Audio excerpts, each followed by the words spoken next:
This picture is called the study. अगर मैं समझाने के लिए कहूँ कि ये दायरा जो मैंने बनाया इसका नाम है एक स्टूडेंट की पढ़ाई। इंप्रेशन ये है, मेरा जुमला सुनिएगा, इंप्रेशन ये है कि स्टूडेंट समझता है कि सारा पढ़ते ही रहना, पढ़ाई लायक होना। नहीं, स्टूडेंट की लाइफ का एक पार्ट जो है ना वो होना चाहिए स्टडी, और बाकी पार्ट्स की बात मैं बाद में करता हूं। लेकिन क्योंकि पढ़ना आता ही नहीं है तो सारी एनर्जी किस पे लग जाती है? सेकंड पार्ट होना चाहिए your health, physical health. Next part होना चाहिए योर सोशलाइजेशन या आपका एक रिलेशनशिप, और ये होना चाहिए ईमान और अल्लाह से ताल्लुक।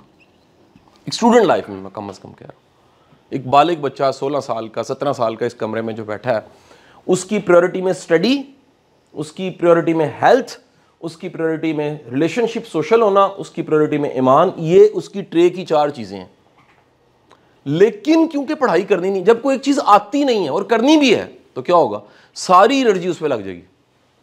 इसलिए हमारे यहाँ लाइक होने की डेफिनेशन ये है जो हर वक्त पढ़ता रहता है। मैं बता रहा हूँ वो लाइक नहीं है। इन 28 सालों में मैंने जिनको जिंदगी में लाइक देखा है ना, उनका ये प्रपोर्शन ठीक था। पढ़ाई भी थी, हेल्थ भी थी, रिलेशनशिप भी थे, ईमान भी था।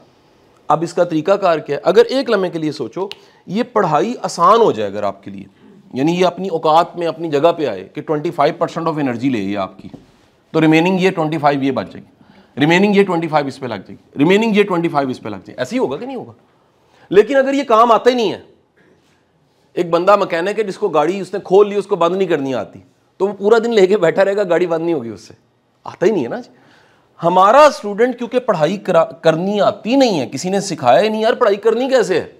जरा समझिएगा, आपके सिस्टम में पढ़ाई की डेफिनेशन जो है ना वो क्या है? The meaning of study, only one thing is the रट्टा, याद करना, nothing more nothing less. Number उसके आते हैं जिसको याद है, जिसको याद है लिखना आता है नंबर आ जाते हैं, जिसको याद नहीं है लिखना नहीं आता उसको नंबर नहीं आते। ऐसे है कि नहीं है जी? अच्छा, एक है गुड वे, कॉन्सेप्चुअल स्टडी, लेकिन फिर क्या है? याद हो और लिखना आता हो। मैं कहता हूं चलो फर्ज करें किसी ने रट्टा नहीं लगाया, उससे समझ के काम किया। समझ के करना या रट्टा लगाना, दोनों केसेस में आगे क्या है?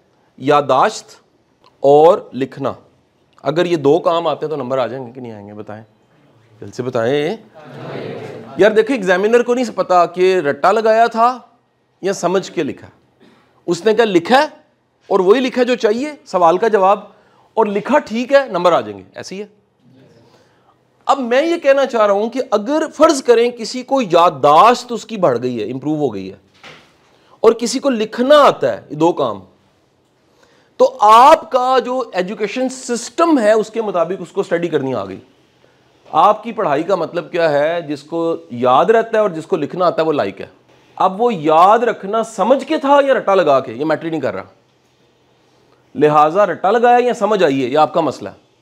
मैं मैथमेटिक्स में मेरे 193 मार्क्स थे एफएससी में, नहीं समझ आई।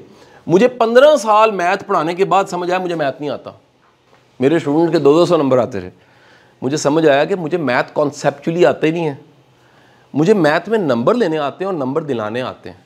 यार जो फिजिक्स पढ़ा रहा है ना वो न्यूटन नहीं है, उसको फिजिक्स जो समझ आई है ना न्यूटन की, वो आपको समझा रहा है। राइट? मैं समझा पाया हूँ कि नहीं जी? तो फिर तो मेरा सब्जेक्ट लाइफ में चेंज हो गया ना, मैथमेटिक्स मेरा चेंज हो गया। मुझे समझ आया कि यार ये मेरे और सब्जेक्ट्स हैं लाइफ के जिसकी तरफ मैंने जाना है, जो मुझे याद भी ना रखने पड़े, मेरे साथ अगेन हर वक्त रहे, जिनके साथ मेरा इश्क है। वापस आता हूँ, अगर आज में अभी में अगले 10 मिनट में आपको मैं सिखा दूँ सबक याद कैसे करना है, the one of the easiest way, और फिर किसी और लेक्चर में सिखा दूँ कि लिखना कैसे है, तो मसला कौन सा हल हो गया? तो 25% एनर्जी इस पे लगी। अब जब एनर्जी लगी तो टाइम बचेगा, जब टाइम बचेगा तो क्या करोगे? एक्सरसाइज भी करोगे, गेम भी करोगे, जिम भी जाओगे। आपकी एज में मैंने अपने बेटे को स्विमिंग और जिम अलाउ कर दिया था, एंड रेगुलर विद कोच। हम कहते नहीं रट्टे ला बस तू पुत्र। वो बेचारा बीमार मरियल बकरी, आईसीएस का स्टूडेंट क्या समझ आई, उसने क्या तरक्की करनी, उसकी हेल्थ ही नहीं अच्छी। हम कहते चलो यार स्टडी, बस स्टडी करनी, सोशल नहीं होना। कोई शादी अटेंड नहीं करनी, कोई दोस्त नहीं होना चाहिए, बस किसी के साथ हाथ भी नहीं मिलाना, अकेले तरक्की है। दुनिया की मॉडर्न साइंस कह रही है तरक्की वो करते हैं जो सोशल होते हैं। आपका पढ़ाई का निज़ाम कह रहा है जो अकेला है, जो रट्टे लगा रहा है वो तरक्की करेगा। फॉर योर वेरी कंफर्मेशन, तरक्की वो करता है जो सोशल है, जो टीम बना सकता है, जो सबको साथ लेके चल सकता है। मतलब इस वक्त राइट नाउ मैडम मैं 8 प्रोजेक्ट कर रहा हूँ। कितने प्रोजेक्ट से? 8। जो डायरेक्ट सैलरी साइन जिसे कहते हैं, जिस साइन पे मेरी तनख्वाह मैं देता हूँ, 156 लोग हैं। कितने लोग हैं? प्रोजेक्ट्स के सारे मिला लूँ तो हज़ारों में हैं, लेकिन वो असल में कौन सी स्किल है? ना रट्टा है ना स्टडी है, वो सोशल होने की स्किल है। How to handle a team, how to build a team, what is the leadership, what is the vision of a leader, ये है सोशलाइजेशन। हमें पढ़ाई नहीं जा रहा। नेक्स्ट, ईमान और तवक्कल। दुनिया में बड़ा काम अल्लाह पे भरोसे के बगैर हो ही नहीं सकता। और अगर आपका ये यकीन नहीं है कि आज के दिन 5 अक्टूबर है ना, 5 अक्टूबर 2025 में 20 मिनट के लिए कासिम अली शाह साहब आए थे और 10 मिनट के लिए मैडम ने आपसे बातचीत की। अगर आपको ये यकीन नहीं है कि इसके पीछे अल्लाह ने कोई ना कोई मकसद रखा है, तो आप में ईमान नहीं है। क्योंकि ईमान तो ये जो कुछ होता है उसके पीछे कोई ना कोई अल्लाह की। तो अगर आपको ये यकीन नहीं है कि यार मैंने तो आज नहीं सोचा था जब मैं 4 बजे आ रहा था कि 6:30 बजे मैडम से मेरी 10 मिनट बात होनी है और जो मैं किताब खोलूँगा उसमें उनका नाम भी लिखा होगा, उन्होंने ही वो किताब बनाई होगी और 20 मिनट कासिम साहब बात करेंगे, आपने तो नहीं सोचा था ना। इसका मतलब है किसी और की प्लानिंग चल रही है। फॉर योर वेरी कंफर्मेशन, 4 बजे मैंने भी नहीं सोचा था मैडम ने भी 5:30 तक नहीं सोचा था। 5:30 बजे मैंने कहा मैडम रिक्वेस्ट है थोड़ी देर के लिए आ जाए। मैं अभी यूनिवर्सिटी सुबह से था, मैं अभी पहुंचा हूँ। अभी सारी बरार का मैसेज है, आज मेन सोशल मीडिया पे मेरी पिक्चर लगी हुई है वेस्ट ऑफ स्कॉटलैंड यूनिवर्सिटी की। ग्लासगो में पिछले दिनों था, 20-25 दिन पहले, तो उन्होंने फ़ोटो लगाई यूनिवर्सिटी ने कि यार कासिम अली शाह साहब ये। तो मुझे तो नहीं पता था, थोड़ी देर पहले मैंने बात कर दी। इसका मतलब एक और निज़ाम चल रहा है। जब ये यकीन होता है तो दिस इज़ कॉल्ड ईमान, दिस कॉल्ड अल्लाह पालने वाला है। जिसका मतलब है जब आपने मैट्रिक पास किया था, फर्स्ट ईयर शुरू, आपको नहीं पता था कासिम अली शाह अकेडमी ने 50 बच्चों को सिलेक्ट करना। आपको नहीं पता था 3-4 हज़ार एप्लीकेशन आई हैं, उसमें से आप भी शामिल हैं, आप सिलेक्ट हो गए। तो जो ये पीछे एक निज़ाम चल रहा है, आपको लग रहा है कुछ नहीं होना, मैं गारंटी से कह रहा हूँ अगला अक्टूबर सेकेंड ईयर, उससे अगले अक्टूबर में मेरी जान आप लोग यूनिवर्सिटी में भी होगे और कमा भी रहे होगे। मतलब आज पे जो है हम हैरान हैं, तो कल जो होना है। ICS करने वालों की तादाद लाखों में है, लेकिन 5 अक्टूबर 2027 वाले दिन आप होगे सिर्फ जो यूनिवर्सिटी में भी हैं और कमा भी रहे। बाकियों का मैं अल्लाह करे सारी हूँ लेकिन मैं क्यों सर्टन हूँ? क्योंकि जो अगले साल 1.5-2 में आपको जिस प्रोसेस से गुजारने लगे हैं, अगर आपका कमिटमेंट है, आप रेगुलर हो, पंक्चुअल हो, आप करना चाहते हो, इससे हो, मैं गारंटी देता हूँ आपको खबर भी नहीं है किस तरह के रास्ते बन जाएंगे। यानी सिर्फ फर्स्ट ईयर के एंड पे आप खड़े होकर कह रहे हो कि मैंने 5 सॉफ्टवेयर हाउस देखे हुए हैं। यार ज़रा सोचो, क्लास में जब ये बात करोगे तो मुंडिया ने तो सड़ जाना है। क्या ख्याल है जी? दोस्त अगर फेल होता है दुख होता है, लेकिन दोस्त टॉप कर दे उससे ज़्यादा दुख होता है। और फिर ऐसा टॉप जिसमें आपकी कम्युनिकेशन बेहतर हो, आपकी इंटरपर्सनल स्किल्स बेहतर हो। और कहाँ वो बच्चा जिसको मैं कहने लगा हूँ कि मैंने 5 मिनट में ये सिखाना सिर्फ सबक कैसे याद करना। Are you with me? साथ है? Okay, this simple technique, the technique is called, याद करने का टोटल 11 मेथड्स है स्टूडेंट लाइफ में जो हमने सीखे थे। हमारे टीचरों ने पढ़ाई आसान की थी, इसलिए ये सारे काम होते रहे। जिन टीचरों ने पढ़ाई आसान नहीं की थी वो रटे लगा लगा के मर गए। The method name is SQ3R। पहले पता है किसी को? Any one of you? किसको पता जी? गुड, शाबाश। SQ3R ये 11 तरीकों में से एक तरीका है सबक याद करने का। कितने तरीकों में से? 11 तरीकों में से। S का मतलब है, लिख लीजिएगा जी, अब लिखना है आपने, अब हेडिंग यहां से दे दीजिएगा जी।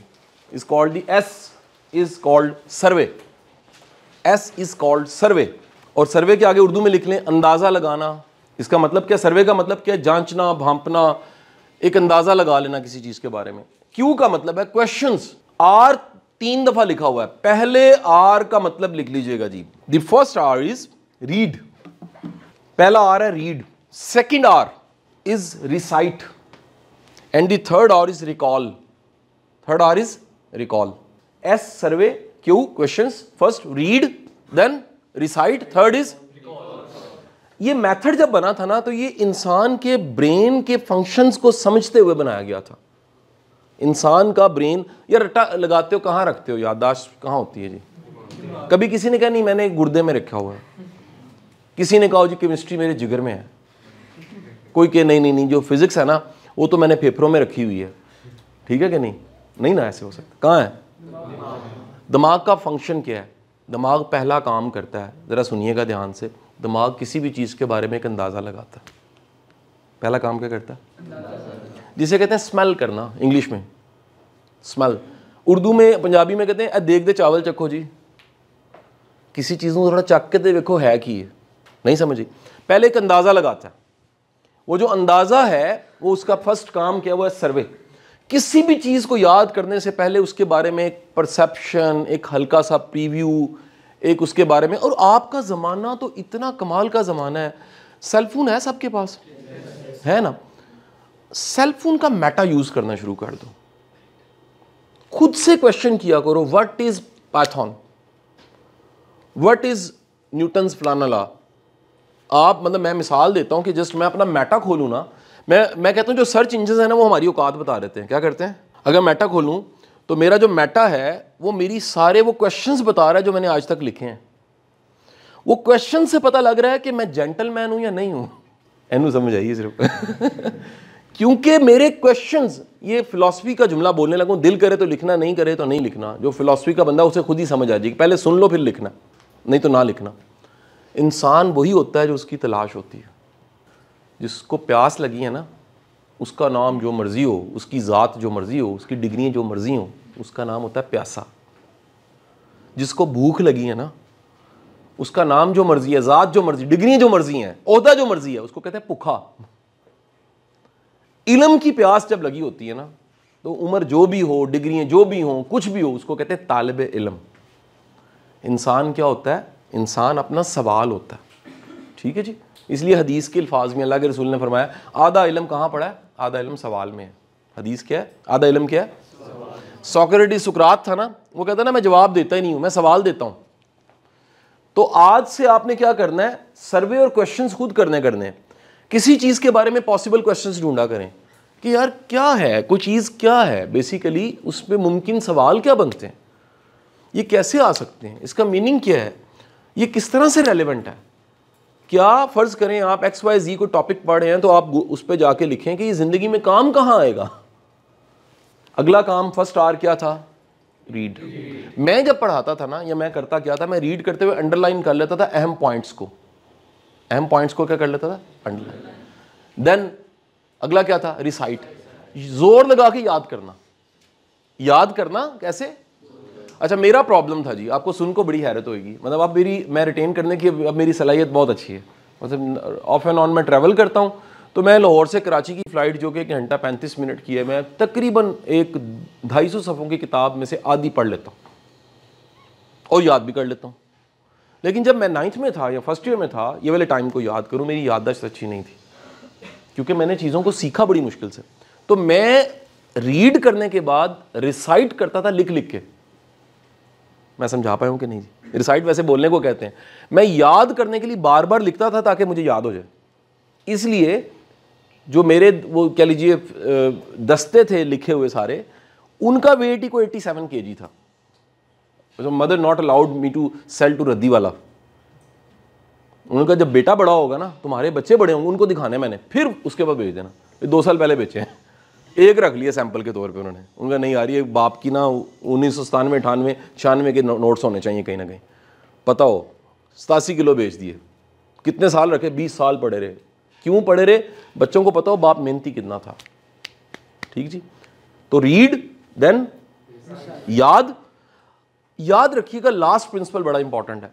ब्रेन जो है ना, माइंड, अगर 24 घंटों में कोई चीज़ रिवाइज कर लो तो वो रिटेन हो जाती है, और अगर 24 घंटों में उसे ना करो रिवाइज तो वो भूल जाती है। 70 to 80% रिटेन वो चीज़ें होती हैं जो 24 घंटों में दोहराई जाएं। आपका नाम क्या है? क्या नाम है? मोहम्मद रेहान। मैंने नाम सुना है। अगर मैं घर जाके 24 घंटों के अंदर अंदर याद करूंगा ना, यार फर्स्ट रो में एक लड़का बैठा था जिसका नाम था मोहम्मद रेहान, अगर मैंने याद किया, एक दफ़ा रिकॉल किया, रिवाइज किया, तो ये नाम मुझे ज़िंदगी में तादेर याद रहेगा। लेकिन अगर मैंने नाम पूछा है मोहम्मद रेहान, उसके बाद मैं भूल गया हूँ और मैंने 24 घंटों में रिवाइज नहीं किया, तो मेरा माइंड कहता है ये इंपॉर्टेंट नहीं है। माइंड को हर वो चीज़ इंपॉर्टेंट लगती है जो 24 घंटों के अंदर अंदर क्या की जाए। आई रिक्वेस्ट यू, ला आखिरी बात कह के बात ख़त्म करने लगा हूँ, जिस सबक को आधा घंटा लगा के याद किया उसको 5 मिनट लगा के रिवाइज कर ले। क्या बोला? जिस सबक को आधा घंटा लगा के याद किया है उसको सिर्फ 5 मिनट 24 घंटों में देके क्या करना है, ले जी पढ़ाई का मसला हल हो गया। और अगले महीने से आपके मैचेस भी शुरू हो रहे हैं, महीने में एक मैच है पक्का। भाई हमने तो स्पोर्ट्समैन बनाना है, हमने तो कोई ये तो नहीं मरीज जो हैं बच्चे लेके वो ICS में टॉप कराए हुए हैं हमने और वैसे शुगर हुई है, ब्रायलर मुर्गियों की तरह के मुंह निकाले हुए हैं। मैंने तो नहीं अफोर्ड करना ये वाली बात। यहाँ पता लगा सोशल है ही नहीं, मिंगल ही नहीं करते। अभी तो कॉन्फिडेंस ही कोई नहीं। रेहान को रेहान कहते हुए शर्म आ रही, रेहान हूँ मैं, ठीक है ना रेहान ने जी। तो आपका कॉन्फिडेंस तो है। अगले साल डेढ़ में काकूल में जो बच्चा बैठा है वो आके मिलता है, सर अस्सलाम वालेकुम सर, मैं लेफ्टिनेंट ये हूँ, उसका कॉन्फिडेंस ये है, वो वॉर लड़ने के काबिल है, वो चीता है। तो ये जो जिगरा है ना ये हमने पैदा करना है। नहीं समझ आई? डन? ओके जी।